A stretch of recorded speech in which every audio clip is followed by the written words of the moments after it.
Muy buenas tardes, Cristian. Buenas tardes. Sí, doctor, buenas tardes. ¿Qué tal? ¿Cómo están? ¿Cuántos alumnos han ingresado hasta ahorita, hasta este momento? 105 para ser exactos. Ya.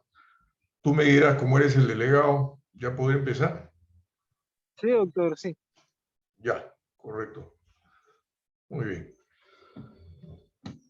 Bueno, vamos a empezar entonces la clase. Yo soy el doctor Villanueva, médico psiquiatra del Hospital Almenara. Trabajo ya bastante tiempo en el Almenara y justamente allí en el Hospital Almenara creamos pues el espacio para los alumnos de la Universidad Ricardo Palma.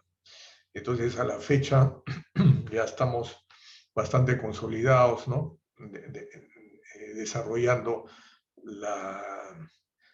digamos, el curso en el Hospital Almenara. Bueno, en esta oportunidad me ha tocado relatarles sobre la conciencia, orientación y el lenguaje.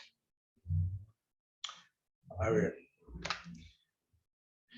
Un poquito de historia, digamos, remontándonos a nuestros antepasados, ¿no? Es importante conocer cómo surge la conciencia en el ser humano, porque ustedes saben que somos parte de una evolución filogenética a través de los años en las especies, ¿no? Entonces, cómo el ser humano, en algún momento dado, este grupo de neandertales que les presento ahí en la imagen, hace más o menos 60.000 años ocurrieron, no solamente en ese lugar que podríamos decir que es en el Medio Oriente, en la zona de Irán, ¿no? Habían unos yacimientos, se encontraron en esos yacimientos alrededor de los restos óseos de estos personajes, de estos neandertales, se encontraron de manera muy curiosa cómo habían polen, ¿no? Alrededor de la cueva, de estos restos. Entonces, eso dejaba entrever que estos personajes estaban ya conociendo lo que es la muerte, ¿no? El estado de, así como hay un estado de vivencia donde ellos pues tenían todas sus costumbres, ¿no? Sus vivencias, así ellos veneraban, probablemente comenzaron ya a percatarse, a darse cuenta que existía un momento dado donde se consumaba la existencia y ya pasaban a otra vida. Entonces se encontraron estos hallazgos. Entonces, así como les relato, se han dado una infinidad de hechos, ¿no? Trascendentes que de alguna manera traducen cómo en el ser humano se produce esta situación digamos, del desarrollo de la conciencia en el ser humano, ¿no? Entonces, ustedes saben que este estado de conciencia se logra por una serie de estados afines a la conciencia. Entre ellos está la atención, está la memoria, ¿no? Así como la orientación, etcétera, ¿no? Entonces se trata de una función mental que tiene que ver con la esfera cognitiva. Estamos hablando de la esfera cognitiva en el ser humano, tiene que ver con la atención, la concentración y la memoria, ¿no? ¿Y qué pasa? Que este estado de conciencia es un momento en que la persona se percata de lo que acontece a su alrededor y de lo que está aconteciendo en su mundo interno también, no solamente en el mundo externo, sino también consigo mismo y con su yo, ¿no? Con lo que se llama la conciencia del yo, y con su cuerpo. Y esto es interesante porque cuando les digo que tiene una cualidad subjetiva y privada, es importante a tenerlo en cuenta porque justamente van a existir patologías mentales donde la persona va a perder esa posibilidad de tener una privacidad en su mente para percatarse y de alguna manera estar consciente de lo que está en ese momento viviendo, ¿no? Entonces tiene un momento dado que puede ser también temporal, ¿no? Entonces es un estado de conciencia temporal. Tal vez así que hay estados de conciencia que vamos a ver más adelante, que nos puede afectar no necesariamente con patología, pero sí en estados, por ejemplo, de agotamiento físico, mental, ¿no? Donde van a, ahora en la próxima diapositiva. Pero antes de eso quería mencionarles que la patología afecta no solamente el nivel de conciencia, que ustedes ya como estudiantes de medicina saben, cuando han asistido y asisten a las emergencias, donde ustedes se percatan, por ejemplo, pacientes que llegan con traumatismos encefalocranianos o pacientes que están con problemas médicos y que de alguna manera tienen un compromiso de conciencia, entonces hay que medir, ¿no? O hay que evaluar el nivel de conciencia que en ese momento tiene el paciente para evaluar el pronóstico de, por ejemplo, de un traumatismo encefalocraniano, ¿no es cierto? Así como hay el nivel de conciencia, también en la patología sucede una desorganización de sus contenidos, ¿no? Entonces ya vamos a ver que hay áreas del cerebro que tienen que ver con la conciencia plena. En casos excepcionales, como les decía, puede haber se pierde esa amplitud, esa claridad de conciencia, llámese, por ejemplo, en periodos de cansancio, ¿no? Cuando la persona está agotada mentalmente y también físicamente, entonces llega un momento en que esa conciencia disminuye en su intensidad. Después, en la transición de la vigilia al sueño. Después, durante los ensueños. Durante los ensueños son estados donde ustedes, la persona puede estar despierta, ¿no? Con los ojos abiertos, pero de alguna manera imaginando cosas o creando en su mente situaciones o imágenes que de alguna manera señalan pues un ensoñamiento, ¿no? Después, en casos de retardo para despertar, algunas personas que tienen esa dificultad para despertar, salir de ese estado de la somnolencia, ¿no? Entonces, es importante señalar que existen pues las estructuras cerebrales, ¿no? En las estructuras cerebrales estamos hablando de la estructura primaria, estamos hablando de una estructura, digamos, en la escala filogenética primitiva, como es el sistema activador reticular ascendente, que está en el tronco cerebral, y así como existe esa área primaria que nos da un estado de conciencia plena, la vigilia, ¿no? Existen también otras áreas del cerebro como son el tálamo, los circuitos tálamo-corticales, después las redes prefrontales, las redes parietotemporales y el locus ceruleus. Estas bases neurobiológicas mantienen pues a la persona consciente en un estado de vigilia, ¿no? De vigilia plena. Entonces existen algunas estructuras que son activadoras, como es el locus ceruleus, ¿no? Este locus ceruleus, que es un área del cerebro, donde existe justamente el sistema noradrenérgico. Ahí se va a dar la noradrenalina y que va justamente a activar a la persona para que esté en una vigilia plena, ¿no?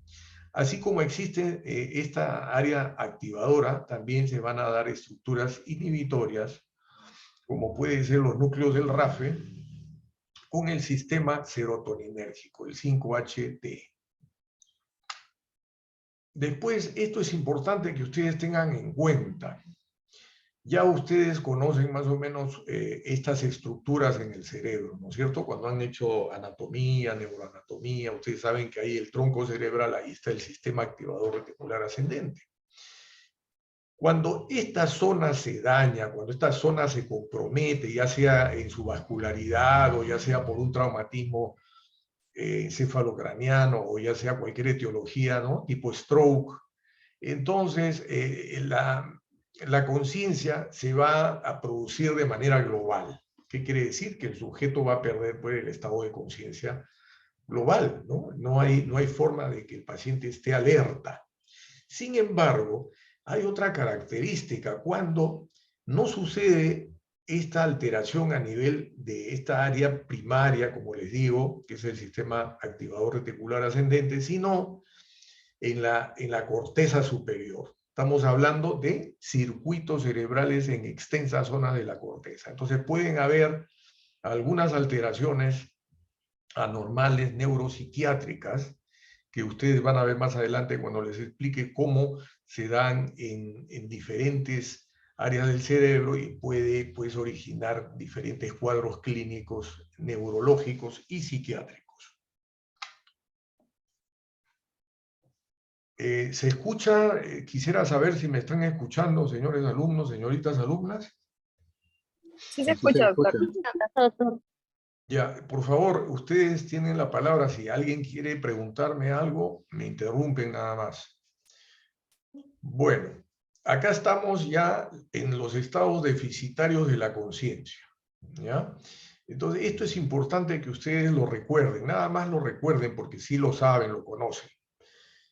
Se mide el nivel de conciencia, ¿no? ¿Cómo nosotros medimos el nivel de conciencia, por ejemplo, en una emergencia? Por ejemplo, vamos a hablar de un traumatismo encefalocraniano mediante la escala de Glasgow, ¿no es cierto? Bien conocida, donde nosotros evaluamos la respuesta ocular, palpebral, ¿no? Después la respuesta verbal en el sujeto y la respuesta motora. Y lo calificamos y de acuerdo a ello vemos qué grado de compromiso de la conciencia se presenta en ese momento en el paciente. Entonces, de esa manera evaluamos, ¿no? Sin embargo, quiero mencionarles que existen tipos de estados deficitarios de la conciencia, como ustedes ya conocen. Hay un estado de somnolencia o letargo. Este es el primer estado en que se compromete. Estamos hablando de cuantificar, ¿no? De la patología en cuantificación. Estamos hablando de un estado de somnolencia donde el paciente está despierto, pero de alguna manera no está del todo atento, ¿no? Falla la atención en esos casos de somnolencia. Despierto, pero un tanto con fallas en la atención. El siguiente estado, que es el estado de obnubilación, es un estado mayor de compromiso de la conciencia, donde el paciente va ya no solamente responder de repente a una llamada verbal, sino también tenemos que levantarle un poquito la voz, ¿no? Para que despierte, ¿no? Entonces, en estos casos, el paciente puede estar, por decir así, con los ojos cerrados, algo más que somnoliento, obnubilado, y de alguna manera va a necesitar un estímulo mayor, ¿no? Para despertar. Sin embargo, existe otro estado más que compromete más el estado de conciencia, que el estado de estupor, sin llegar al coma, que es ya un estado en el que no reacciona la persona, por más que nosotros le estimulemos con zonas del dolor, etcétera, ¿no? Entonces, estos estados antes de eso, antes del coma, porque lo importante es el estupor. En los estados de estupor vamos a ver ahora, cómo les voy a explicar en la siguiente diapositiva, qué casos de estupor vamos a ver en la clínica. Entonces, las causas de estos estados deficitarios de la conciencia. En primer lugar, ustedes ya, más de uno ha visto casos de hiperglicemia e hipoglicemia, ¿no? En las emergencias. Entonces, ahí van a ver ustedes pacientes que están más que somnolientos, de repente obnubilados algunos, ¿no? Y en caso de hiperglicemia, igualmente pueden haber alteraciones de la conciencia. Igualmente, en la hipoxia. Después otros casos son aumento de la presión endocranial, traumatismo encefalocraniano, el accidente cerebrovascular, que es importante que ustedes lo señalen, ¿no? Estos casos de accidente cerebrovascular, como se llama también strokes, ¿no? Va a ser interesante cuando ustedes vean en las emergencias y se presente un paciente que de pronto ha perdido la facultad, ¿no?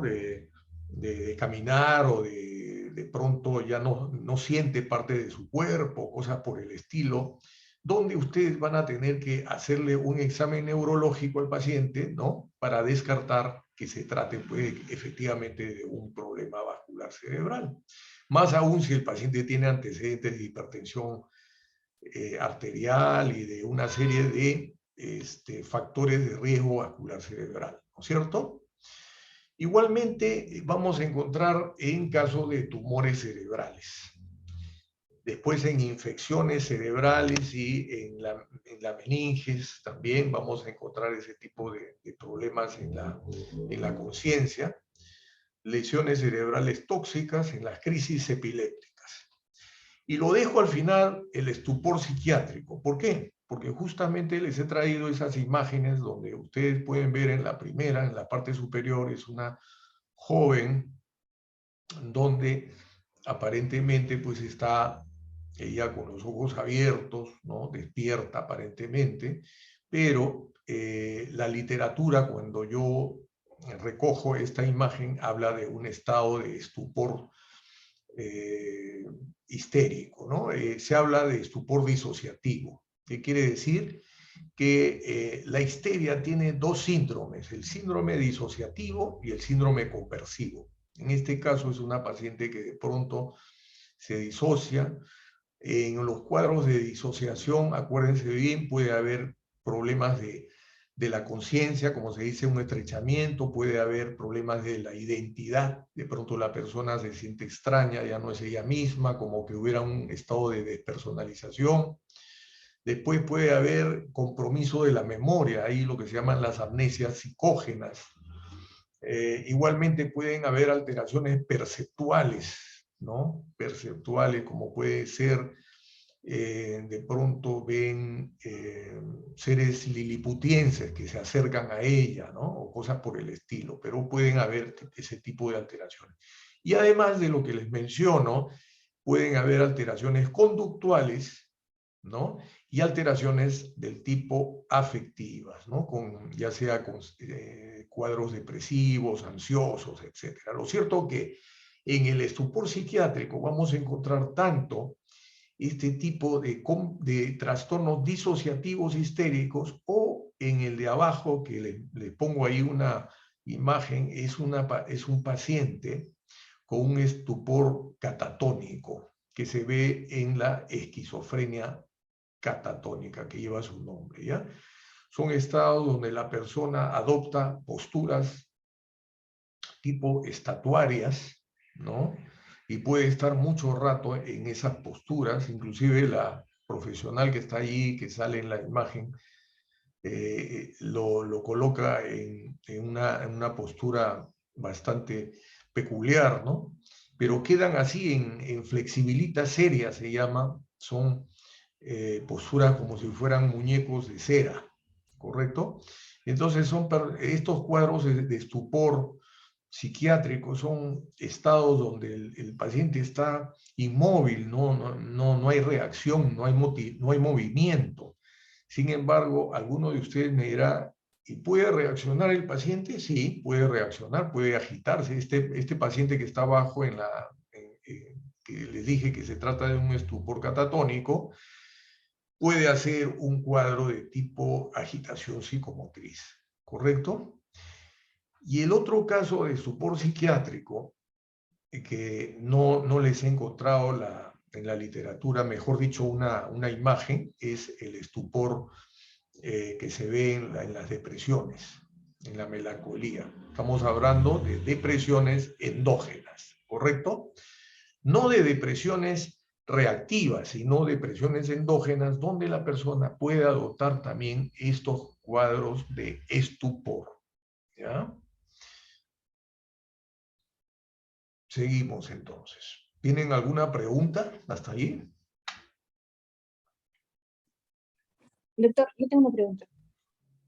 Sí, por favor. ¿Qué se refería cuando mencionó esos cuadros de depresión endógena? ¿Cómo dice? Cuando estaba mencionando el estupor en la depresión, en cuadros de depresión endógena, algo así mencionó. ¿Podría explicar un poco más acerca de ello? Sí. Sucede que hay dos tipos de depresiones. Ustedes los van a ver con sus profesores de práctica. Bueno, hay más de dos, ¿no? Porque hay una depresión atípica también. Pero las depresiones, ustedes, las dos más características son una, depresión ansiosa. El sujeto, la persona está inquieta, está rondando, por ejemplo, en su habitación, dando vueltas y vueltas, ansiosa, muy angustiada la persona, pero con un sentimiento de tristeza, minusvalía, sentimientos de culpa, etcétera, etcétera, etcétera. Todos los elementos clínicos de una depresión, ¿correcto? Pero existe otra depresión, así otro cuadro clínico muy característico, que son las depresiones anérgicas. Es un paciente que está sentado, ¿no?, en una mirada cabizbaja, inmutable, prácticamente está en una rumiación. Nosotros los psiquiatras le decimos rumiación, está todo el rato pensando, cavilando, él solito ahí en su mente, ¿ya? Como te digo, está prácticamente quieto, no mueve ni un ojo, y está en esa postura. Y puede adoptar justamente lo que les estoy explicando esta tarde, estos casos de estupor psiquiátrico, estupor. Entonces el estupor no solamente vamos a verlo acá en la histeria, ni tampoco en la esquizofrenia, sino también en depresiones endógenas con esa característica clínica que les estoy relatando. ¿Ya? No sé si me ha entendido la alumna. Sí, doctor, gracias. Ya, correcto. Así como hay estados donde hay más bien digamos, el estado de conciencia está mermado, hay otros estados más bien donde el estado de conciencia está, digamos, elevado, ¿no? O sea, por decir así, el sujeto, la persona está hipervigilante, ¿no? Hay una elevación del nivel de conciencia. ¿Y qué cosa le pongo ahí en la diapositiva? Sensación subjetiva de claridad mental. ¿A qué me refiero con sensación subjetiva de claridad mental? A esos estados maníacos. Perdón.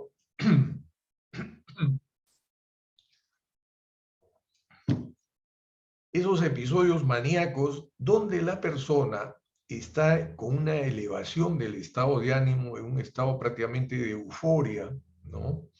Con elación, con intrusivos, muy intrusivos, desinhibición total.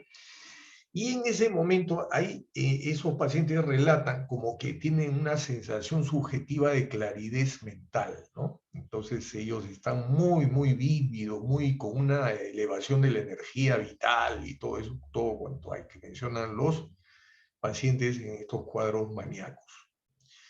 Después hay un aumento de la actividad motora y verbal, efectivamente, se tornan hay un lenguaje bajo presión con la elevación del estado de ánimo, ¿ya? Y otro dato que les doy acá en esta diapositiva es la hiperprosexia. ¿Qué quiere decir? Así como hay un estado de hipoprosexia donde la atención está disminuida, en estos estados, ¿no?, donde hay hipervigilancia, más bien hay todo lo contrario. El sujeto está atento a la mosca que vuela, por decir así, ¿no? Está muy atento a todo el entorno que sucede mejor dicho, a todos los acontecimientos de su entorno, ¿correcto? ¿En qué casos vamos a encontrar estos estados de hipervigilancia? Como les digo, en los episodios maníacos, 1, 2, en los estados paranoides. ¿Qué quiere decir? Estados de mucha suspicacia, ¿no? También. Después en intoxicación con alucinógenos. Por ejemplo, un alucinógeno que puede causar este problema. Estamos hablando de la marihuana, ¿no? Cuando se pasa, se intoxica la persona, digamos, ya fuma más de la cuenta, por decir así, y ya le produce estados de hipervigilancia, con paranoia, inclusive con estados tipo alucinógeno, pero más que todo es psicodisléptico, son estados como que ven la música, por ejemplo, ellos la pueden ver a colores, etc. Una serie de acontecimientos que relatan los pacientes que consumen pues, el hachís o la marihuana, ¿no? Después, intoxicación con drogas simpático-miméticas, también se ve mucho en esos casos, llámese simpático-miméticas, podría ser anfetaminas o pseudoanfetaminas, ¿no? Seguimos. Así como hemos visto la cuantificación de la conciencia, ¿se acuerdan? Hemos visto estados donde hay una depauperización de la conciencia, estados más bien donde la conciencia está disminuida. En estos casos no estamos midiendo no estamos cuantificando, sino en estos casos estamos viendo la calidad de la atención, de la conciencia, ¿no? Entonces, en este cuadrito que menciona Honorio Delgado, porque un referente para la clase ha sido el libro del doctor Honorio Delgado. Entonces, acá se habla de un estado normal, donde el sujeto está vigil, después hay otro estado de estrechamiento anormal, otro estado de entorpecimiento y el anublamiento. Ahora lo vamos a ver enseguida. El estrechamiento. Fíjense ustedes, ¿cómo se da el estrechamiento anormal de la conciencia? Y ahí les traigo la foto justamente de la época de Charcot. Charcot fue un neurólogo que trabajó en la Salpêtrière de París y fue pues uno de los más connotados neuropsiquiatras que hablaba pues mucho de la histeria, ¿no es cierto? Por ejemplo, ahí en esa imagen ustedes pueden ver un caso de una paciente con una histeria disociativa, ¿no? Es una paciente que está en una posición de bipedestación, sin embargo, la conciencia está comprometida, ¿no? Inclusive tiene una postura un tanto sugestiva, ¿no? Porque ustedes saben que la histeria tenía una traducción, los antiguos doctores psiquiatras traducían de que la histeria se producía por una migración, o sea, tenía la sensación la mujer de que migraba su útero, ¿no? Y que era la sensación, pues, una serie de aspectos hormonales, aspectos psicológicos que se dan en las situaciones de eroticidad que tiene todos los seres humanos, ¿no? O de situaciones eróticas o de situaciones de desarrollo digamos, de lo que es la libido en general. Bueno, este estrechamiento anormal se caracteriza justamente por la reducción del campo de conciencia. Acuérdense ustedes, un estrechamiento de la conciencia, del campo de la conciencia. ¿Y por qué digo selección sistemática de los contenidos? Porque la persona puede traer a colación recuerdos del pasado o recuerdos presentes, ¿no? Que los está viviendo y con un alto contenido de estrés, de sufrimiento, ¿correcto? Y después hablamos de una visión tubular de la realidad. ¿A qué me refiero? De que hay aspectos del momento que ellos están viviendo que lo excluyen y solamente pueden apreciar algunos aspectos de lo que están viviendo y que de alguna manera lo hacen como mecanismos psicológicos de defensa, ¿correcto? En estos estados alterados de conciencia, como les digo, ya segunda vez que les voy a repetir, hay alteraciones además de la conciencia, la identidad, hay también problemas de la memoria, hay problemas de la percepción, del afecto, de la conducta, y así una serie de aspectos nosológicos psiquiátricos en la histeria, ¿correcto? Después pueden haber juicios falsos de la realidad, correcto, pero no necesariamente estados psicóticos, sino, como les digo, son estados que utiliza el mecanismo psicológico de defensa que utiliza la mujer en este caso, ¿no? En el caso de que sea una mujer, como mecanismo psicológico de defensa ante situaciones de desorganización, porque para que no se desorganice la persona, hace justamente estos cuadros muy característicos. Ya les dije que se suman otras alteraciones psíquicas, ya ustedes lo tienen claro. ¿Y en qué casos vemos estos cuadros clínicos? En los estados hipnóticos. Para esto tiene que haber un sujeto hipnoterapeuta, ¿no?, que induce el trance hipnótico en la paciente y que de alguna manera hace de que contacte con su inconsciente, ¿no? Porque ustedes saben los traumas, todas las situaciones vividas en el pasado, que están ahí escondidas en un baulito en el inconsciente, salen a flote justamente en estos cuadros, o mejor dicho, cuando se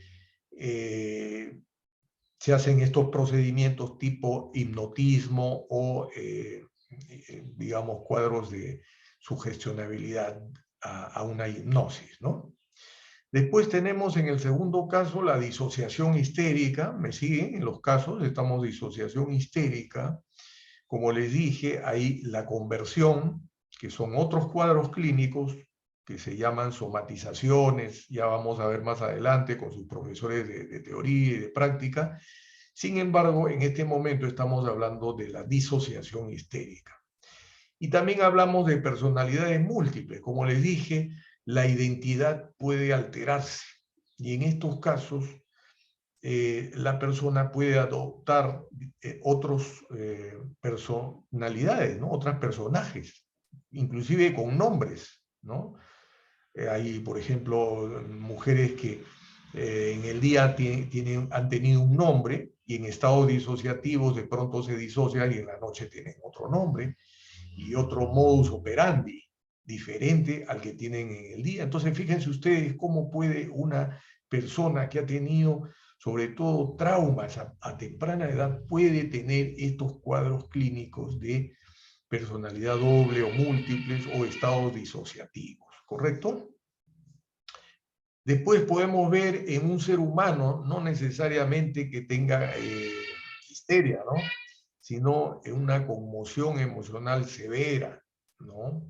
Llámese un estado de violación, ¿no?, o un estado de, por ejemplo, un terremoto, un cataclismo, o ¿se acuerdan ustedes de la cuestión esa que hubo en Estados Unidos de las Torres Gemelas, esta bombardeo a las Torres Gemelas, no bombardeo, sino los accidentes que hubieron en las Torres Gemelas? Entonces ahí también mucha gente hizo estos cuadros conmocionales severos, tipo disociativos, ¿correcto? Entonces cada vez que la persona va a asumir alguna situación de estrés mayor, puede disociarse, ¿ya? ¿Alguna pregunta tienen?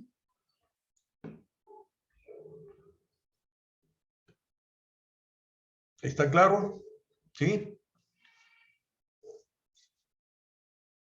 Sí, doctor. Ya, correcto. Entonces seguimos, ¿ya? Muy bien, entonces ya hemos visto estrechamiento de la conciencia. Ahora vamos a ver lo que se llama el entorpecimiento de la conciencia. Fíjense cómo es la característica, ¿no? En el entorpecimiento de la conciencia existe una disminución de la claridad de la conciencia, pérdida de la lucidez y vigilancia, desorientación en el tiempo. Y en estos casos, mis estimados alumnos, ya estamos hablando de algunos cuadros clínicos orgánicos. Estamos hablando ya de cuadros médicos, no neuropsiquiátrico, sino médico, tipo epilepsia, ¿correcto? Entonces, en el primer cuadro, digamos, caso sería una epilepsia con crisis de ausencia, ¿no? Hay así cuadros de epilepsia con ausencia, ¿no? Con automatismos. Eso ya lo van a ver cuando hagan su curso de neurología. Después en epilepsias de tipo pequeño mal, ¿no? Porque el gran mal es diferente, ¿no? El gran mal es con pérdida del conocimiento total y convulsiones tónico-clónicas, relajación de esfínteres y todo eso. No, en estas epilepsias son de este tipo, ¿no? Pequeño mal y de ausencia. Después vamos a encontrar también estos entorpecimientos de la conciencia, como ya vimos anteriormente en la diapositiva, un nivel ya de compromiso de conciencia en el TEC, sobre todo TEC graves, ¿no? Con pérdida, que ha habido pérdida de la conciencia. Después tenemos enfermedad cerebrovascular, intoxicaciones exógenas, tipo metales pesados, algunos casos hay también que cita la literatura, anoxia y tumores, ¿ya? Y de acá vamos a entrar a algo que es interesante, que es lo que se llama el anublamiento de la conciencia. Este anublamiento de la conciencia, fíjense ustedes, se suman otras alteraciones psíquicas, como ya vamos a ver ahora que les voy a explicar, ¿no?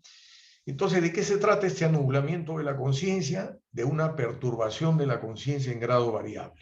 ¿Por qué les digo que en grado variable? Porque en algunos casos va a haber un compromiso severo de la conciencia, en cambio en otros no, en algunos otros va a estar la conciencia lúcida, el sujeto prácticamente lúcido, pero van a haber alteraciones psíquicas del tipo perceptuales, como les pongo acá en la lámina, alteraciones del juicio de la realidad, alteraciones de la conciencia del yo, trastornos del afecto, fallas cognitivas y agitación psicomotriz. Entonces, fíjense ustedes, ahora vamos a ver de qué cuadros clínicos estoy hablando, ¿ya? Entonces, ¿por qué les digo que esto es importante? Porque acá se suman contenidos psíquicos anormales, que son estos de acá, ¿no? Contenidos psíquicos anormales a nivel de los procesos parciales del examen mental, como es alteraciones perceptuales, juicio de la realidad, conciencia del yo, del afecto, fallas cognitivas y agitación psicomotriz, como les vuelvo a decir. ¿Qué cuadros clínicos vamos a encontrar? Son estos. Estado oniroide.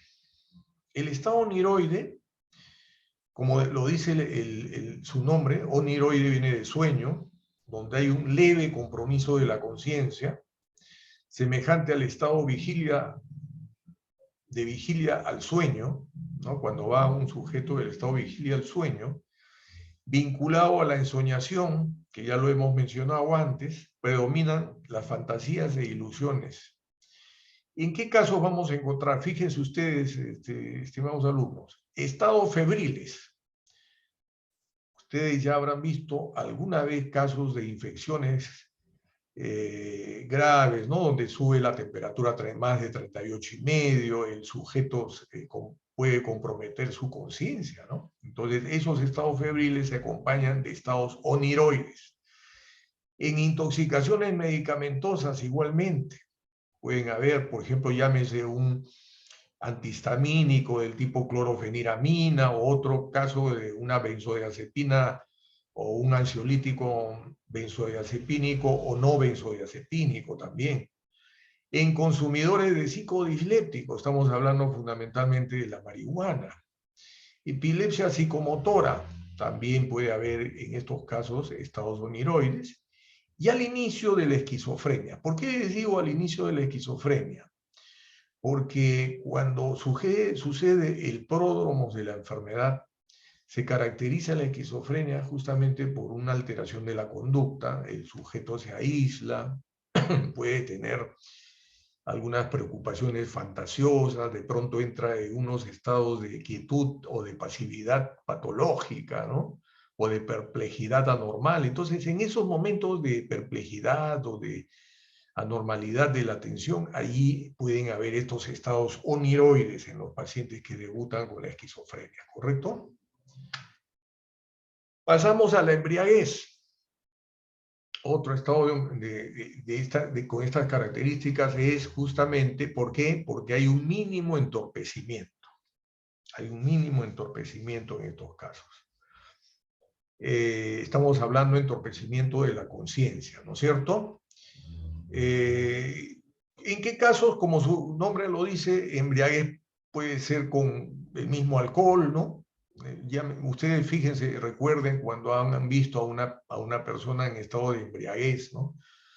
La conciencia no necesariamente va a comprometerse, pero hay, como les pongo en la diapositiva, hay un mínimo entorpecimiento. Sin embargo, la actividad psíquica está sobrecargada. ¿Qué quiere decir? Que el sujeto que consume una sustancia, llámese alcohol, llámese marihuana, pasta básica, ácido lisérgico, derivados opiáceos o morfina, puede tener alteraciones del estado de ánimo, en unos casos con exaltación, locuacidad, ¿no? Tipo episodio maníaco, ¿no? El sujeto está o hipomaníaco, está muy locuaz, muy verborreico, y facilidad asociativa e imaginativa, ¿no? Sobre todo en casos de intoxicación, PVC, pasta básica de cocaína, todo eso, hay aparentemente una facilidad asociativa e imaginativa. Con el alcohol sucede lo mismo. Sin embargo, las personas, o todo paciente, mejor dicho, que llega a la emergencia, lo primero que hay que hacer, estimados alumnos, ¿qué cosa es? Si nosotros estamos pensando que el paciente está en un compromiso de conciencia y luce con una alteración de la conducta, hay que de todas maneras pensar que está pues en un consumo de alguna sustancia psicoactiva, llámese alcohol, etc. Más aún si tiene aliento, pues, ¿no? A veces el aliento alcohólico es muy evidente, ¿no? Uno puede percatarse en la emergencia fácilmente, ¿no? Muy bien, seguimos. Así como hay esos estados anteriores, ahí existe el estado crepuscular. Estos estados crepusculares son bien característicos. También hay, la conciencia no está comprometida como en otros casos que vamos a ver. En este caso hay un estrechamiento súbito de alerta, atención y conciencia, fíjense. Hay un estrechamiento súbito, ¿no? Sin embargo, la conciencia del todo no está muy comprometida. En eso sí quiero mencionarle, no está muy comprometida. Puede presentar amnesia de los episodios, ¿no? Y hay un automatismo psicomotor. Y acá lo característico de estos estados crepusculares, ustedes se van a acordar, es que el sujeto puede cometer alguna, alguna acción violenta, ¿no? Y puede inclusive causar daño a terceros. Entonces, eso es importante, que se determine si en este estado crepuscular llevó al paciente a una violencia extrema y pudo causar la muerte de un tercero, ¿no? Entonces, esto es importante a tener en cuenta. Entonces, los peritos psiquiatras, ¿no? Hay un perito que lo nombra el juez para determinar si realmente el caso es imputable o inimputable. Eso lo determinará el perito. Pero ya les estoy mencionando que estos estados crepusculares tienen una importancia en estos casos de donde hay pues una muerte de esa naturaleza, ¿no? Violenta, ¿no? Y más aún si el paciente no ha estado del todo consciente, ¿no? Entonces puede presentar, ¿qué más? Sensación de confusión, desorientación temporoespacial y disminución de la reactividad sensorial. ¿En qué casos vamos a encontrar estos estados de crepuscular?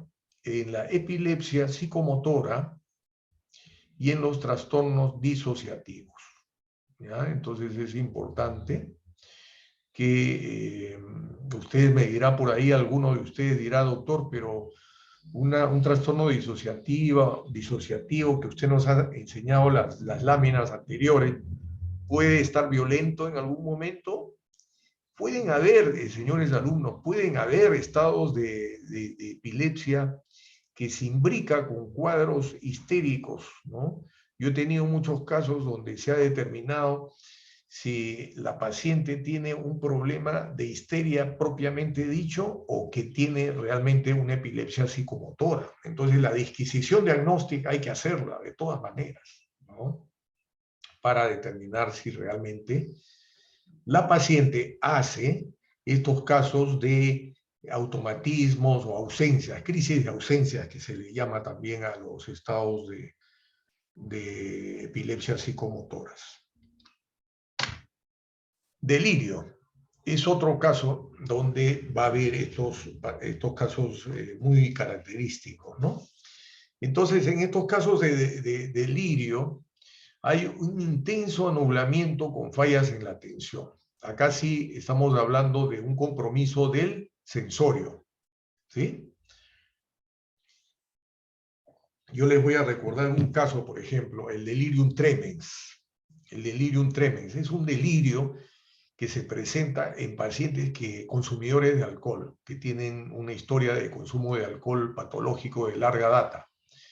Hacen cuadro de delirium tremens cuando discontinúan el consumo. Y estos pacientes pueden hacer estados de compromiso del sensorio, ¿no?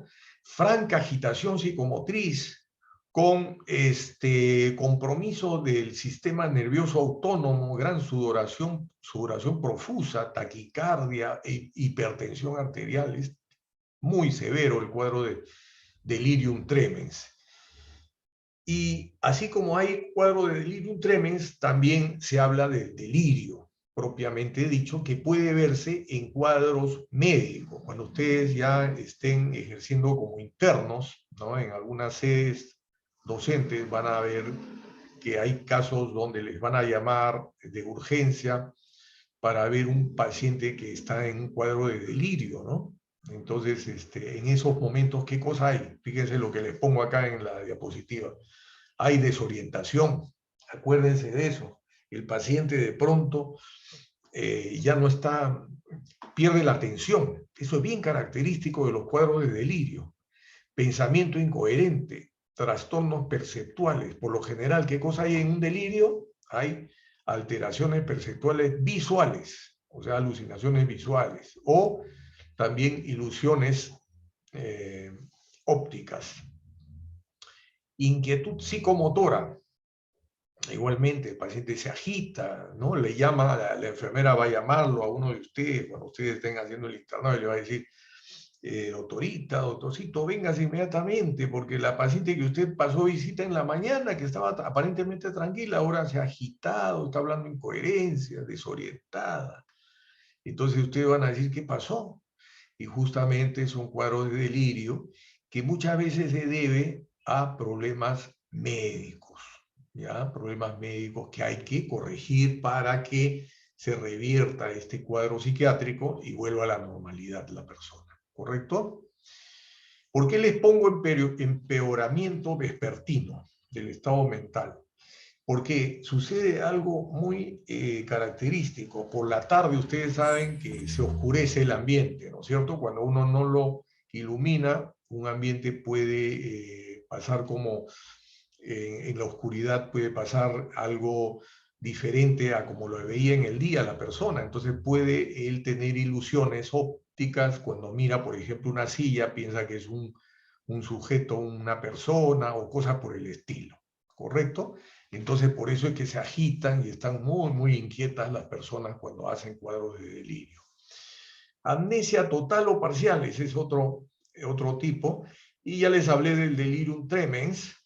Y entonces se presenta, además de cuadros de alcoholismo patológico, se presenta también en enfermedades infecciosas, insuficiencia cardíaca, insuficiencia renal. Por ejemplo, les cuento, un caso de insuficiencia renal con un delirio fue cuando yo estuve de residente, fue una paciente que tenía insuficiencia renal y le indicaban digital. Resulta que el digital, como en dosis altas, puede causar alteraciones psíquicas, entonces la persona hizo cuadro de delirio, ¿correcto? Se corrigió ese tema y la paciente volvió a la normalidad. Estados tóxicos, trastornos metabólicos, TEC y tumores cerebrales. ¿Tienen alguna pregunta? No, doctor. Todo está claro. Ya. Seguimos entonces. Alucinosis aguda. Es otro caso también que compromete la conciencia, leve compromiso de la conciencia, presencia de alucinaciones auditivas y delirios paranoides. Acá fíjense las alucinaciones, a diferencia de los delirios, acá en este caso, a diferencia del delirio orgánico, en estos casos las alucinaciones son auditivas. En el delirio orgánico son visuales. Después tenemos ansiedad y desorientación. ¿En qué casos se presenta la alucinosis aguda? Se presenta en el alcoholismo crónico, en la adicción a la cocaína y en infecciones cerebrales. En esos casos vamos a encontrar alucinosis aguda. Y uno más que pertenece a este grupo es la amencia o confusión mental. ¿Ya? Estos casos de amencia o confusión mental se caracteriza por anublamiento de la conciencia, pensamientos incoherentes con juicios falsos, alucinaciones e ilusiones, ánimo inestable. Esto más o menos, para que ustedes me entiendan, es un cuadro de deterioro orgánico cerebral. Estamos hablando de una demencia o un síndrome demencial ya de larga data, digamos, ¿no? Es un cuadro clínico que se ha instaurado ya un cuadro demencial. Entonces, ahí les pongo ánimo inestable, la vigilancia sufre oscilaciones, la perplejidad es muy característica, se presenta en trastornos mentales orgánicos. Ahí está. Eso es lo que quería mencionarles. ¿Ya? Muy bien. ¿Cómo hacen ustedes su evaluación de la orientación? Es otro tema de la orientación, ¿no? Para determinar el estado de conciencia del sujeto. Determinar la habilidad cognitiva, ¿no? ¿Mediante qué? Mediante la entrevista. Toda entrevista es diagnóstica, mis estimados alumnos. Entonces, acá la señorita que no se distingue muy bien esta diapositiva está entrevistando al señor que está en cama, internado, hospitalizado. Entonces, ahí, mediante la entrevista, uno ya va dándose cuenta si el paciente está lúcido, orientado, etcétera, etcétera, ¿no? Se va a distinguir el conocimiento de sí mismo y del entorno, el espacio y tiempo. ¿Qué procesos parciales intervienen en la orientación? La memoria, la atención, el pensamiento y la percepción. Tipo de orientación, la autopsíquica, ¿no? Es cuando la persona se percata de sí mismo, de su persona, de su cuerpo, etc. Y alopsíquica es cuando es más bien la orientación del entorno, ¿no? Dónde está ubicado, qué día es, digamos, la persona que está en ese momento con él, etcétera, etcétera, ¿no? Alteraciones de la orientación. Acá les menciono, por ejemplo, dos casos. Una, la depresión, y otra, la manía. Por ejemplo, la desorientación temporoespacial en los trastornos cognitivos. Estamos hablando de las demencias, ¿no? Pero hay la distorsión de la percepción temporal. En las depresiones ansiosas, esta es una depresión ansiosa, la persona va a tener una temporalidad muy larga, ¿no? O sea, va a notar que el tiempo no, digamos, es largo, transcurre. Más bien, a diferencia del estado maníaco, donde la persona va a tener una percepción de que el tiempo pasa muy rápido, ¿no? El maníaco, a diferencia del estado depresivo. La doble cronología en las esquizofrenias es interesante también, cómo estos pacientes con esquizofrenia muchas veces no se orientan del todo y pueden haber doble temporalidad o doble cronología. Entonces el paciente puede estar en ese momento, ustedes lo están entrevistando al paciente esquizofrénico y puede él estar en otro tiempo, en otro momento, en otra cronología. Por eso se le habla de doble cronología. Y las esquizofrenias tienen eso y una serie de síntomas que ya cuando hagamos esquizofrenia les voy a explicar, ¿ya? La exploración de la orientación. Esto es importante que ustedes lo lleven en su memoria, ¿no?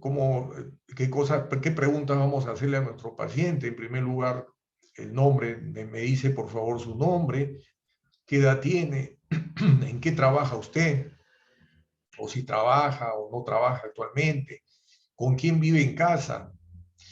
¿Me puede decir su domicilio, dónde queda? Dígame una referencia, dónde vive, cómo llego yo a su casa. Por ejemplo, si de acá quiero desplazarme a su casa, ¿cómo puedo llegar yo a su casa? Y así le vas ayudando al paciente a determinar si está del todo orientado con respecto a sí mismo. Después, orientación en el tiempo. Típico, clásico, es preguntar al paciente en qué fecha estamos. ¿No? Dígame la fecha actual, por favor. Día, mes, año. ¿En qué mes? ¿En qué año? ¿Qué día de la semana es hoy? Entonces le ayudas un poquito, ¿no? El día de la semana. ¿Estamos a comienzo de semana, señora, o estamos a fines de semana? Entonces le vas ayudando un poquito, ¿no? Para que se oriente. ¿En qué estación del año? ¿Desde cuándo se encuentra aquí? Estos casos, estimados alumnos, es cuando ustedes ven el compromiso de la conciencia, muchas veces ya en un paciente con larga data, como los casos de pacientes con deterioro cognitivo, o en pacientes agudos que son, pues, como les explico, cuadros de stroke, o de tumores cerebrales, o traumatismos encefalocranianos, etcétera, ¿no? Después tenemos la orientación en el espacio donde vive, ¿no? ¿Dónde se encuentra usted ahora? ¿Qué lugar es este, señora? Ahorita, ¿en dónde está usted? Entonces la señora mira, observa, ¿no? Le ayudas un poquito más, persiste perplejo el sujeto o la señora, persiste perpleja. Entonces tú le dices, señora, ¿usted está ahorita en un supermercado? ¿Está en una iglesia? ¿Dónde está? Entonces le dices, ¿está en un hospital? Ya, sí, estoy en un hospital. Ya. ¿Y qué hospital es? ¿Cómo se llama? ¿Usted sabe? Y así le ayudas un poquito, ¿no? O si no, está en su casa, y así lo ayudas. Bueno, lo cierto que son casos que ustedes ya estarán preparándose para justamente ser unos buenos entrevistadores a futuro, ¿no? Orientación respecto a personas. ¿Quién soy yo? Por ejemplo, si anteriormente ya lo vimos al paciente, tú le puedes preguntar, ¿usted se acuerda de mí, señora? ¿Quién soy? Ya, sí, usted es el doctor fulano de tal. Ah, ya. Si está presente un familiar, entonces le dices, ¿ha venido solo o acompañado? Entonces le pregunta, ¿quién es esa persona que lo acompaña en este momento? A ver, mírelo, ¿lo reconoce? Y así, le vas ayudando, le vas dando pautas a la paciente o al paciente para que pueda orientarse, ¿correcto? Formas de conciencia y exploración. Acá ustedes ya saben que hay forma de exploración, es la conciencia primero de sí mismo como propia. Esto se pierde en las esquizofrenias, ¿no? La persona pierde ese concepto de sí mismo. La conciencia de la realidad igualmente. Muchos de estos pacientes, ¿no?, que están psicóticos también pierden el contacto con la realidad. Acá en este caso les pongo conciencia de la realidad, de lo que acontece, qué sucedió, qué pasó. Por ejemplo, hay pacientes que les han amputado una pierna, ¿no? Hay lo que se llama el síndrome del miembro fantasma. ¿Qué pasó, señor? ¿Qué sucedió? Ya usted tiene, a ver, él mira su pierna y él dice que la tiene ahí, o sea, tiene la sensación de que la pierna la tiene, inclusive le da comezón. Entonces hay situaciones así que de alguna manera hay que considerar, pues, que es un enfermo el que tenemos y que estamos evaluándolo, ¿no? Después tenemos conciencia de la propia experiencia. Esto es importante porque hay casos en donde no pierde esa continuidad, ese continuum que tienen las personas cuando determinan que son ellos mismos los que permanecen, digamos, como personas en el tiempo, ¿no? La exploración, ya les dije, evaluar el nivel de alerta, la observación y escucha durante las entrevistas. Entonces ustedes ya saben que mediante la entrevista, por eso dicen la entrevista es diagnóstica. Ustedes se van a percatar cómo observa el paciente, si está atento, escucha o está quizá desatento, mirando a otro lugar, etcétera, etcétera. Todo eso es algo que les va a ayudar a determinar el estado de conciencia del paciente. Examen de orientación en tiempo, espacio, persona y situación, ¿no? Investigación de cada trastorno minuciosamente, es importante. Y las pruebas complementarias que ustedes ya conocen, mis estimados alumnos. ¿Por qué se pide electroencefalograma en algunos casos? Porque sospechamos, pues sospechamos de que se trate de una paciente que ha tenido estados, digamos, de ausencias, crisis de ausencias, como se ve en las epilepsias, en algún tipo de epilepsias parciales, ¿no? Entonces se solicita el electroencefalograma que nos va a dar alguna pista, ¿no? Algún asidero para pensar que se trata, pues, de una paciente con problemas de esa índole. También se solicita tomografía cerebral y una serie de imágenes cerebrales que ustedes conocen más que yo, ¿ya? ¿Tienen alguna pregunta hasta ahí? Antes de pasar al lenguaje.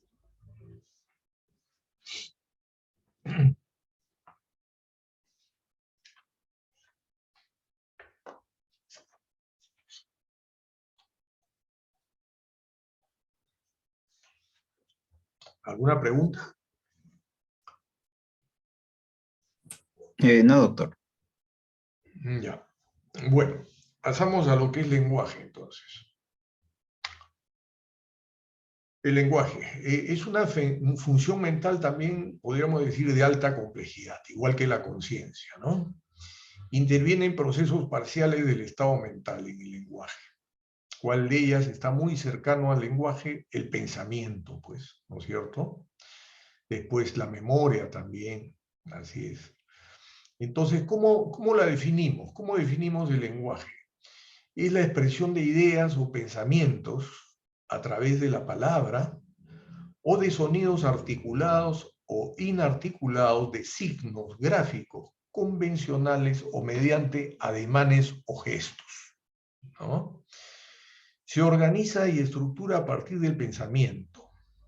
Y existe lo que se llama el paralenguaje, que es algo que ustedes lo evalúan durante la entrevista y que tiene que ver con la entonación del lenguaje, ¿no? Cuando un paciente tiene una buena entonación, quiere decir que está atento, está con buen estado de ánimo, porque también el estado de ánimo tiene que ver con el lenguaje. Efectivamente, me faltó mencionarles el estado de ánimo, ¿no? Un sujeto que está con un estado de ánimo elevado, pues su entonación va a estar elevada, va a estar con buen tono afectivo. En cambio, un sujeto que está deprimido, ¿no? Con un estado de ánimo depresivo, la entonación va a estar quizá baja, ¿no? Con un timbre de voz también disminuido, volumen disminuido y el acento igualmente, ¿no? ¿Por qué es importante el lenguaje? Es la capacidad exclusiva de la especie humana.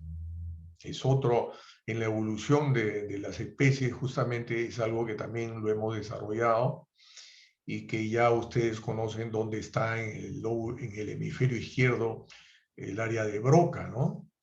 Entonces, así una serie de zonas en el cerebro que se han ido especializando. Entonces, es una capacidad exclusiva de la especie humana y el discurso nos permite una utilidad diagnóstica, ¿no es cierto? Nosotros mediante el discurso, mediante la entrevista, podemos nosotros evaluar y hacer un diagnóstico del caso, ¿no? También de utilidad terapéutica. ¿Por qué digo terapéutica, mis estimados? ¿Por qué? Porque en la terapia, en la psicoterapia, es muy importante la comunicación que tenga el paciente con el terapeuta, ¿no?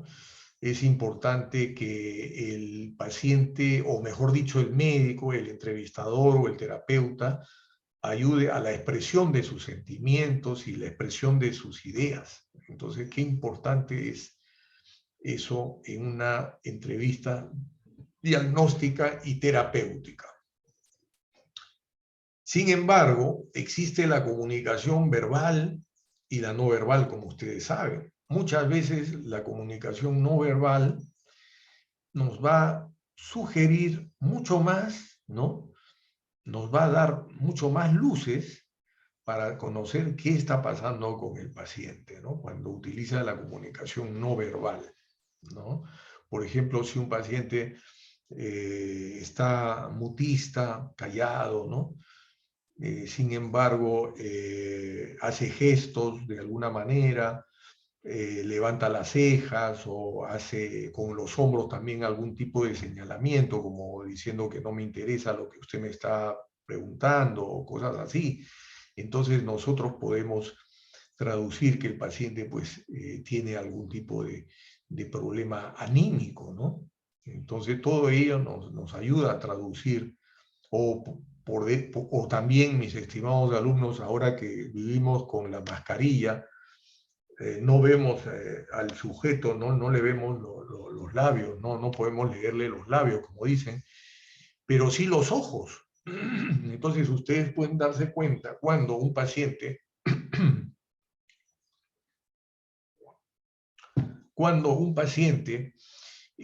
quizá está con agresividad contenida, como esta mañana cuando pasábamos visita con mi grupo de práctica y con los residentes, veíamos a un paciente que estaba, digamos, con su mascarilla, pero negativista y mutista.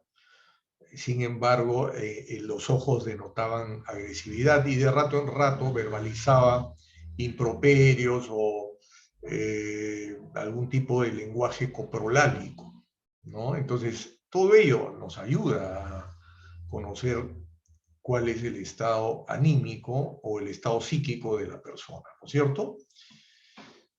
Entonces, en una comunicación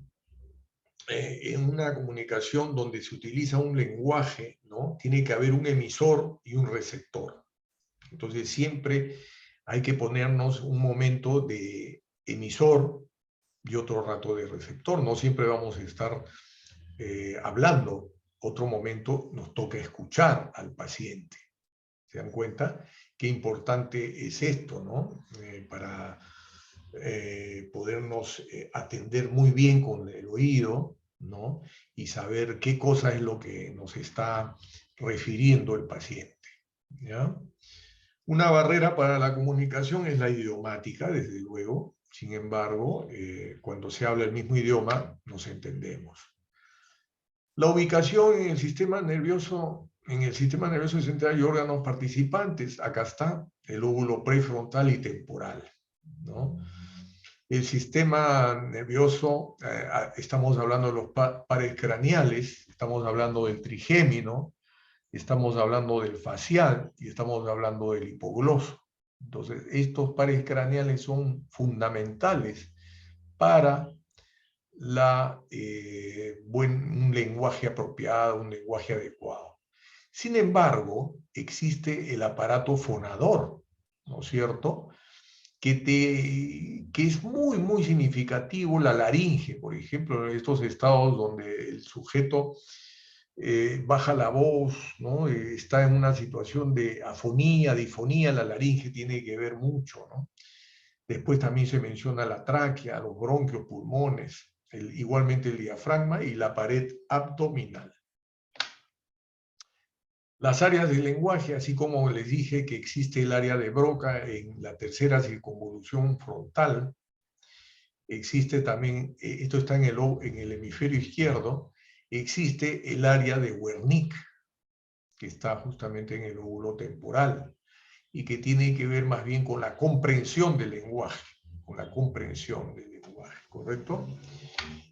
Entonces, existen fases y desarrollos del lenguaje en el ser humano. Las fases, ¿cuáles son? La abstracción y concepción de la palabra oral, escrita o mímica. Primero hay un momento, antes de hablar, nosotros tenemos que tener un momento de abstracción, de saber lo que vamos a decir, ¿no es cierto? Para eso intervienen una serie de procesos parciales del examen mental, ¿no? Como es la memoria, como es la conciencia, como es el estado de atención, etcétera. Después existe también la fase del lenguaje, la articulación y emisión. Y esto es importante que ustedes sepan, ¿no? Algunos de ustedes de repente ya tiene hijos, qué sé yo, algunos de ustedes, otros todavía, pero cuando tengan sus hijos van a saber que el desarrollo de la etapa lingüística es antes de los 2 años de edad. Y ahí lo gozan a su pequeño, cuando el niño comienza ya a decir algunas palabras. Pero lo importante es que esta etapa lingüística es antes de los 2 años de edad.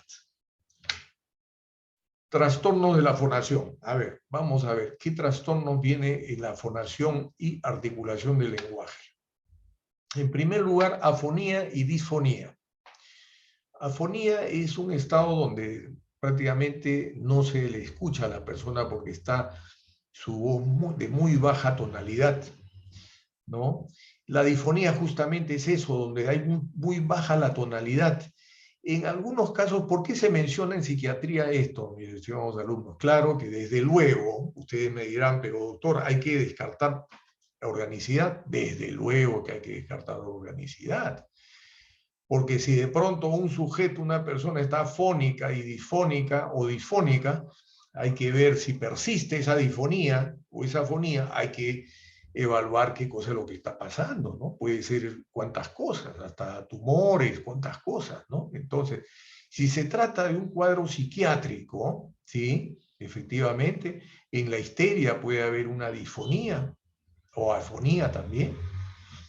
¿Y qué se comprometen? Los músculos intrínsecos y extrínsecos justamente de la laringe, pues, ¿no? De la laringe. Entonces ahí la persona que está padeciendo esta histeria puede hacer esos cambios de fonalidad de la palabra, ¿no? Entonces esto hay que tenerlo en cuenta. El otro caso son las disartrias. Ya no es fonación, sino estamos hablando de articulación. Entonces sí, puede haber disartria efectivamente en estos casos de pacientes con cuadros donde no articula bien la palabra. ¿Qué pasa? Que hay una especie que se le traba la lengua al paciente. Se ven en algunos casos, como ustedes pasan visita a veces con sus profesores, van a ver, como esta mañana nosotros hemos visto en la práctica pacientes, ¿no?, que estaban disártricos, puede ser por la medicación, ¿no? Estamos hablando de un antipsicótico del tipo haloperidol, por ejemplo, que es de alta potencia, puede producir cuadro de disartria, ¿no? Entonces eso hay que tenerlo muy en cuenta cuando se presentan las disartrias. Después tenemos la disfemia, son los casos de tartamudez, ¿no? De estos casos de tartamudez surgen desde pequeñitos, desde niños, ¿no? Sin embargo, mis estimados alumnos, hay casos de pacientes que tienen disfemia psicógena, ¿no? Cuando están en un estado de ansiedad pueden hacer estos estados de tartamudez o tartamudean cuando están en situaciones de mucho estrés, ¿ya? Después tenemos las afasias, ¿no? La de Broca, ¿no? Cuando es la afasia de producción, cuando no puede emitir la palabra porque no puede articular, no puede ejercer esa función. Y cuando la afasia es de Wernicke, cuando no comprende la persona, no entiende, no comprende. Entonces esas son afasias características y que Los neurólogos son muy afines a estos casos. Cuando tenemos estos casos en psiquiatría, nos ayudamos con una interconsulta a neurología. Después, trastornos iterativos del lenguaje. Tenemos el estado de verbigeración, donde hay un estado de emisión automática de palabras, ¿no? O de frases enteras. Puede haber, son inconexas muchas veces estas alteraciones de frases o palabras, ¿no? Estados de verbigeración. Pero son estados de emisión automática que pueden hacer estos pacientes muchas veces, ¿no? Pacientes, ¿qué les digo? Por ejemplo, pacientes con psicosis, con esquizofrenia, pueden hacer este tipo de verbigeraciones, ¿no? O en cuadros demenciales también. En demencias también vemos verbigeración. El otro caso es justamente el de logoclonía. Se ve acá repetición múltiple y compulsiva de la última sílaba de las palabras, la logoclonía. Cuando se repite la última sílaba de las palabras, en estos casos se le llama logoclonía. Verbilocuencia, más bien, es el uso innecesario de palabras muy rebuscadas, que hay a veces, hay pacientes que utilizan palabras muy rebuscadas y se torna el discurso ya muy artificioso con ese tipo, con esas características. Esto lo van a ver en pacientes histriónicos o en hipomaníacos o también en demencias incipientes, esta verbilocuencia, ¿ya? Coprolalia van a ver en sujetos, en pacientes que están en un estado afectivo de mucha cólera, estados de agresión, ¿no? Como les dije antes, pacientes que tienen una agresividad contenida también, coprolalia, ¿no? Se tornan coprolálicos, quiere decir que el lenguaje, el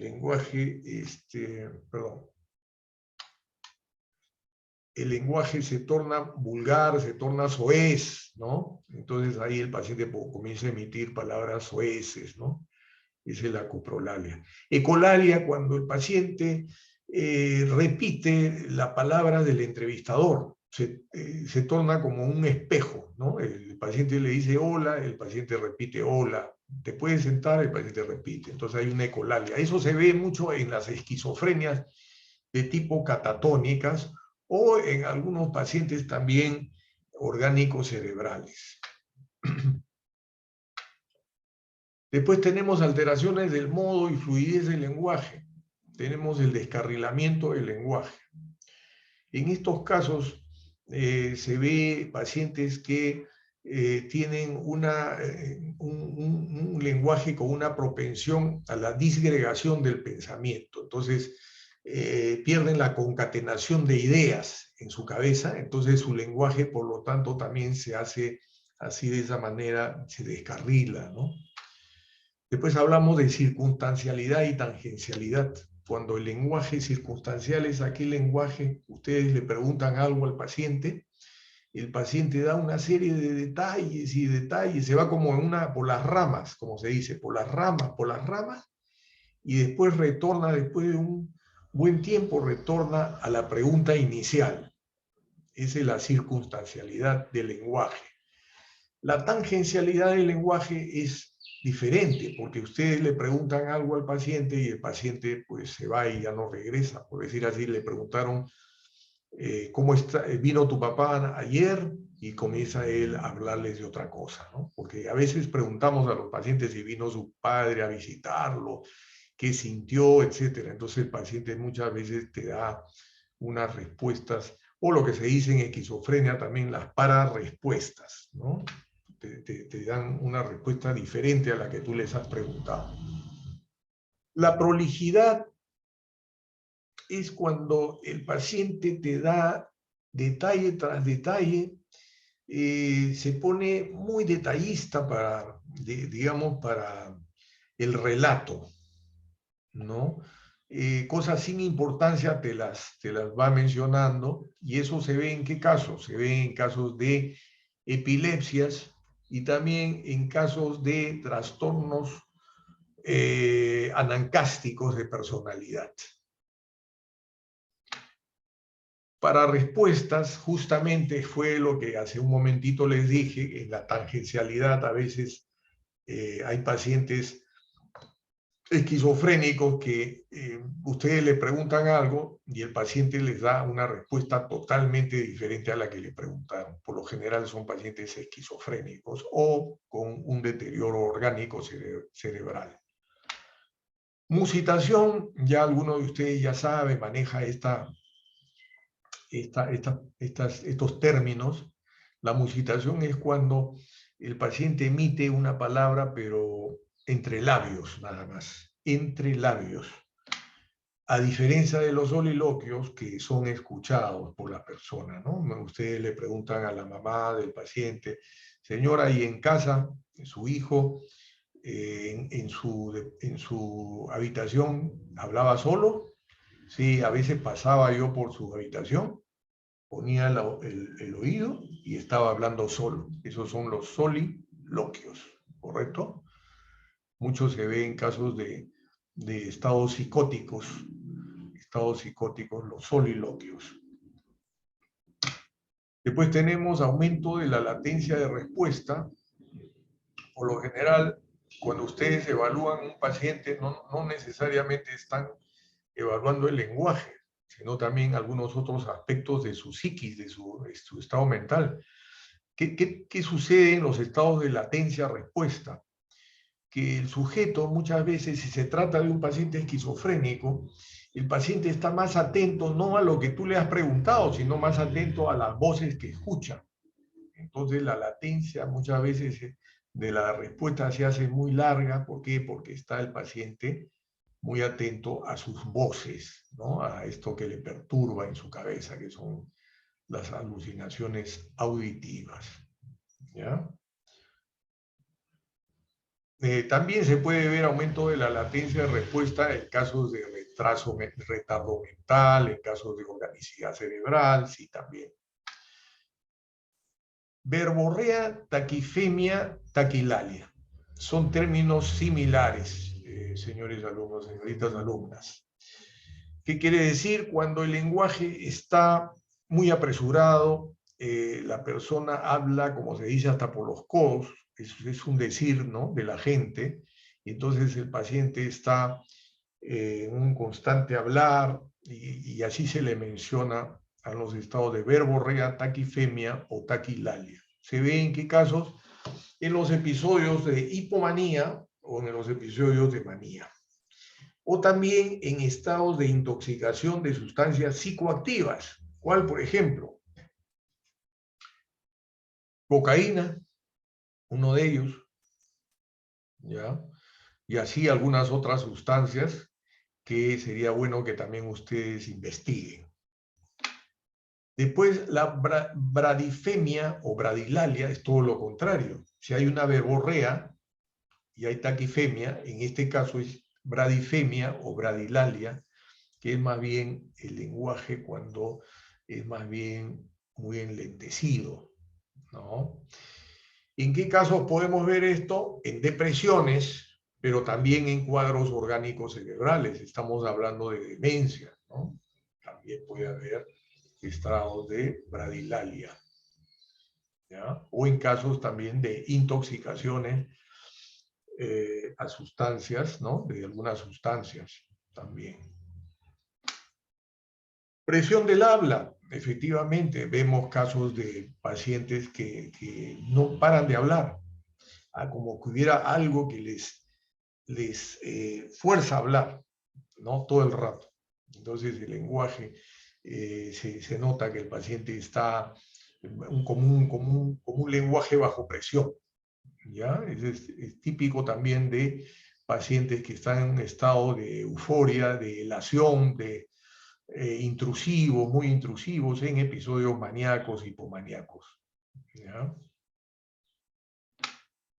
Mutismo, más bien todo lo contrario, pacientes con estado de mutismo, están los pacientes prácticamente no emiten una palabra, todo el rato están callados, no dicen nada, y muchas veces se complica el tema de mutismo con negativismo, ¿no? Cuando están negativos quiere decir que no responden a la solicitud del entrevistador. Por ejemplo, le dices tú, saque la lengua, nada.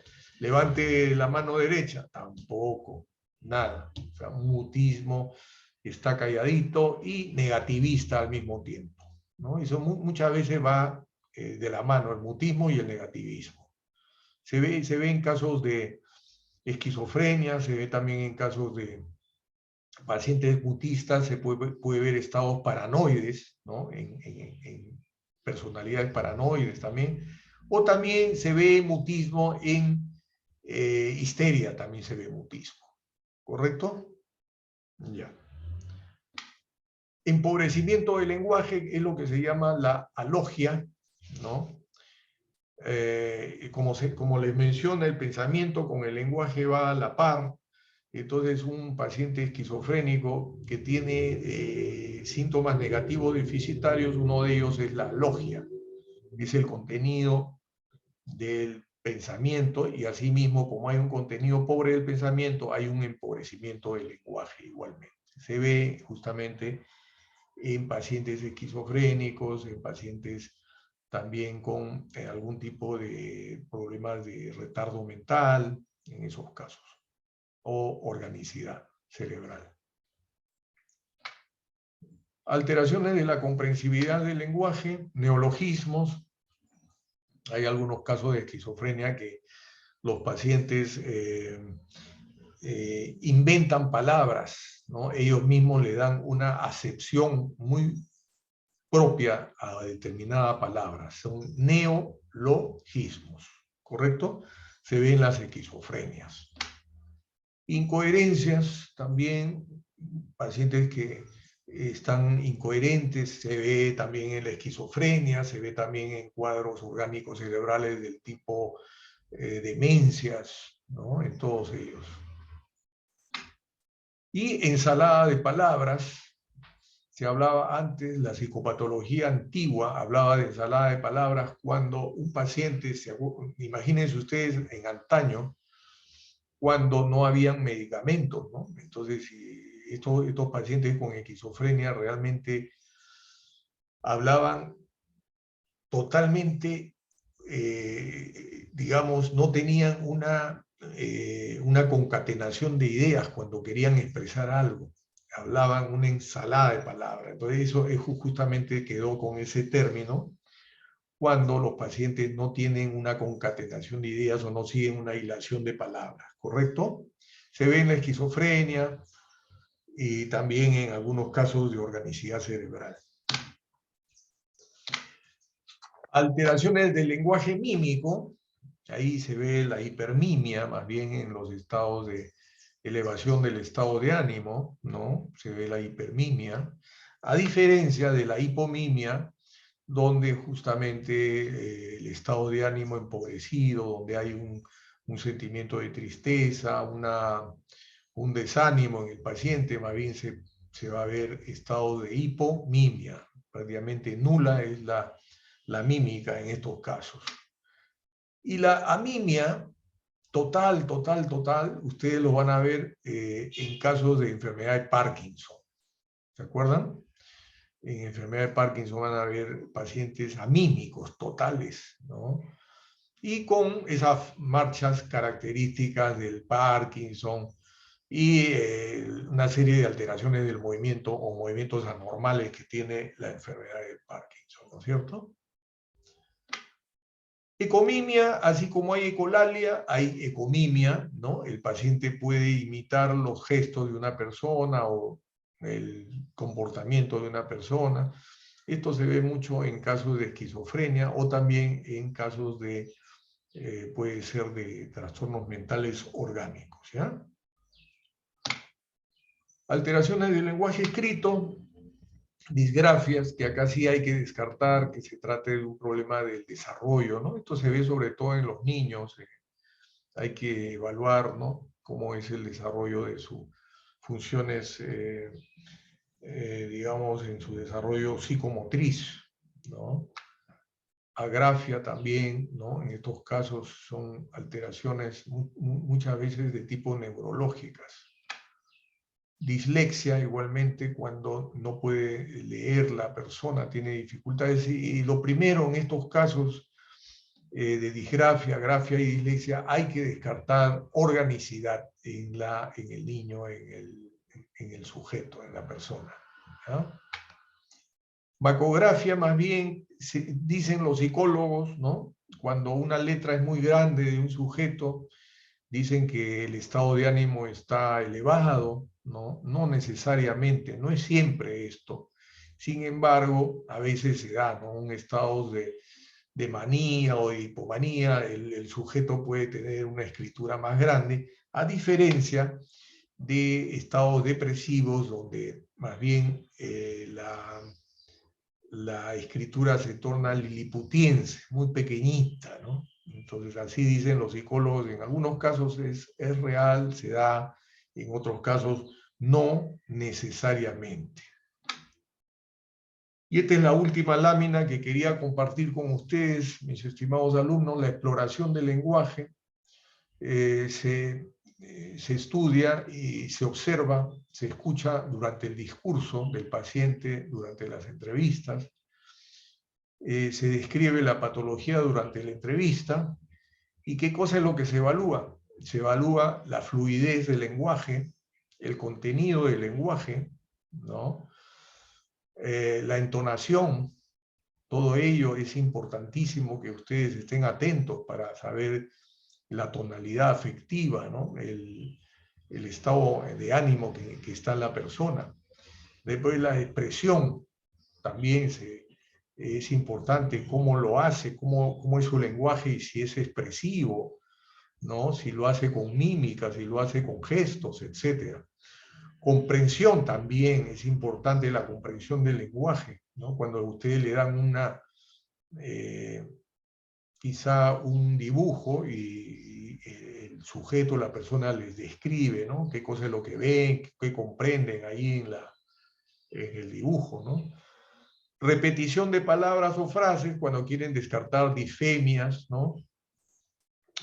O frases a veces las trabalenguas, todo eso, ¿no? Denominación cuando se trata de pacientes que tienen problemas de demencia, ¿no? También tienen problemas en este tipo. La lectura y la escritura, que se hace también desde pacientes que se les evalúa por primera vez o en pacientes infantiles, infantos juveniles. Muy bien, esto es lo que quería traerles, estimados alumnos. Quisiera saber si hay alguna pregunta que me quieran hacer.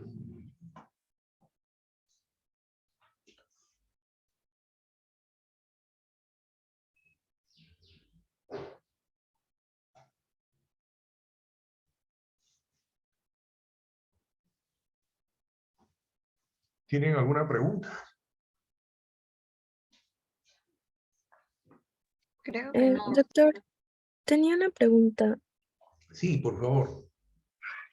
Sí, con respecto a los términos de depresión reactiva y depresión endógena, bueno, da la idea de que depresión endógena es una depresión sintomática sin que el entorno sea necesariamente favorable para desencadenar una depresión, y la depresión reactiva es por lo que sucede en el entorno. ¿Es así o cuál es la definición, la diferencia entre estos dos tipos de depresión?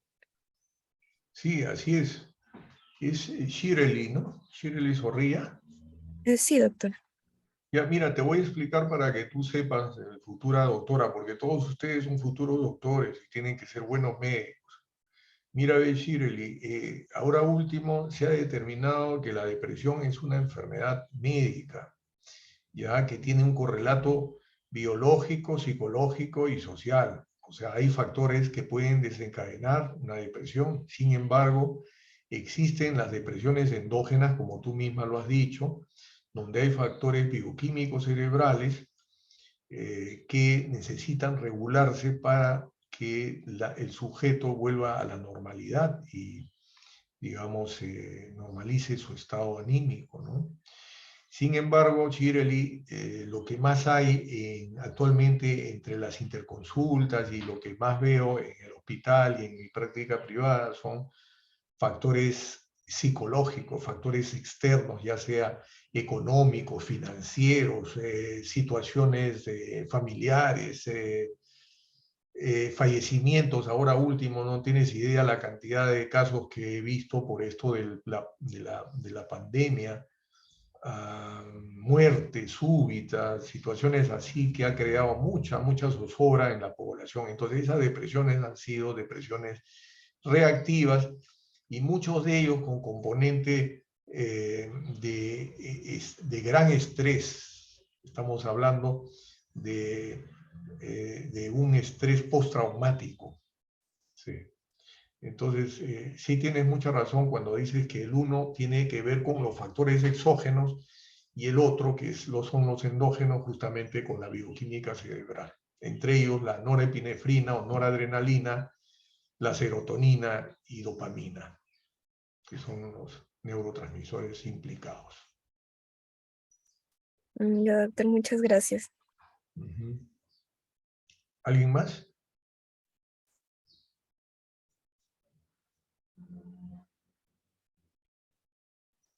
Muy bien.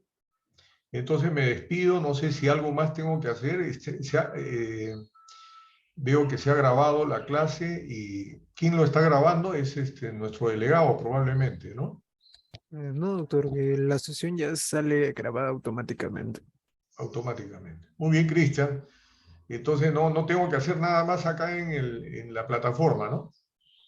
Si no me equivoco, hay una parte ahí en la Sí. pantalla que dice parar grabación, creo.